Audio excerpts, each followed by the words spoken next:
Une bouffée d'oxygène pour la Grèce. Après 11 heures de négociations en présence du Fonds monétaire international, les ministres des Finances de l'Eurogroupe ont fini par trouver un terrain d'entente.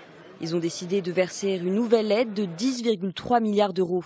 Un prêt qui doit permettre à Athènes d'honorer ses remboursements, notamment vis-à-vis de la Banque centrale européenne. La Grèce doit en effet lui verser plus de 2 milliards d'euros en juillet prochain. C'est une très bonne nouvelle.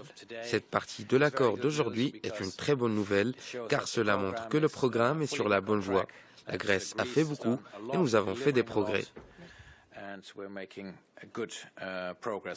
Dimanche, les députés grecs avaient adopté de nouvelles mesures de rigueur, des mesures réclamées par ses créanciers et qui conditionnaient le versement de la prochaine tranche de prêt. Je veux aussi souligner le vote du Parlement grec dimanche dernier avec la création de l'agence indépendante des revenus que nous souhaitions, du fonds de privatisation et d'investissement qui était central dans l'accord de l'été dernier, le nouveau cadre pour la vente de prêts non performants et les autres mesures budgétaires nécessaires pour atteindre les objectifs dont nous étions convenus.